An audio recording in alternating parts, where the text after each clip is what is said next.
A gente acha que conhece a história de Édipo, né? Mas e se o nosso foco sempre esteve no personagem errado? Um olhar mais atento aos contos de fadas, especialmente Branca de Neve, pode revelar uma verdade bem surpreendente sobre a origem desse conflito tão famoso. Pois é, essa análise que vamos fazer aqui desafia aquela ideia que todo mundo tem sobre esse conceito da psicologia. A sugestão é que o verdadeiro conflito não começa na criança, começa nos pais. Então, a nossa exploração começa com uma ideia bem radical, que vem do psicanalista Bruno Bettelheim. Ele se perguntou: e se o ciúme dos pais, e não o desejo da criança, for a verdadeira semente desses grandes dramas familiares?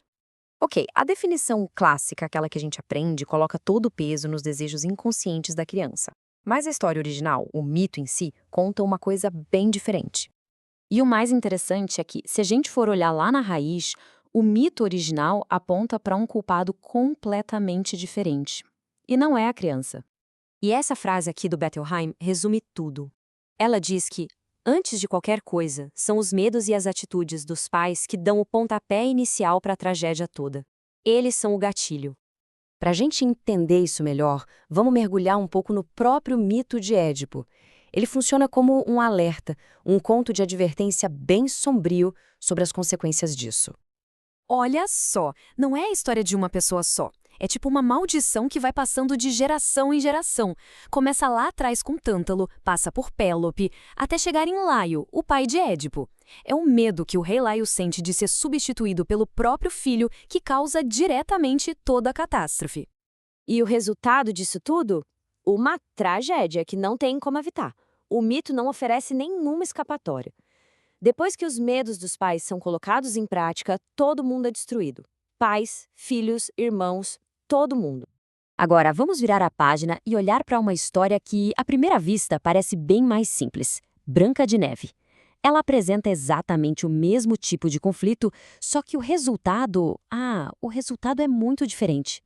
A gente pode até dizer que o nome da história não está totalmente certo. Na verdade, é um drama sobre uma figura materna narcisista, a rainha, que simplesmente não suporta ser superada pela beleza e pela juventude da enteada.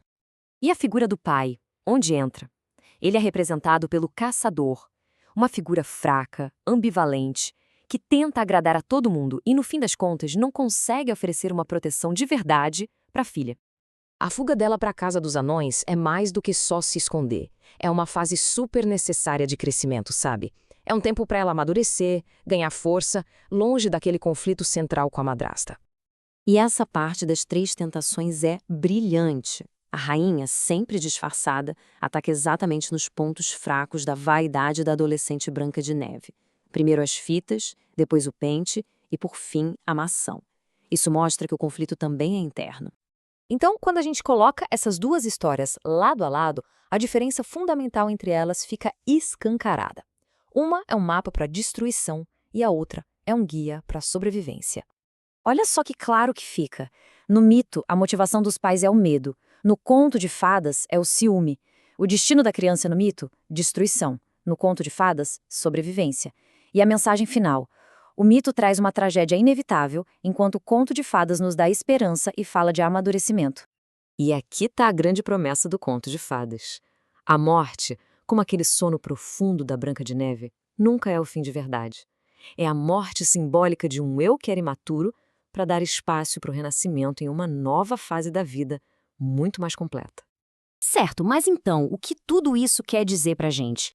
Por que essas histórias continuam sendo tão poderosas mesmo depois de tanto tempo? Ao contrário daquela mensagem de condenação do mito, o conto de fadas nos dá uma mensagem de esperança muito forte. Ele nos diz que os conflitos familiares e internos, por mais sombrios que pareçam, podem sim ser superados.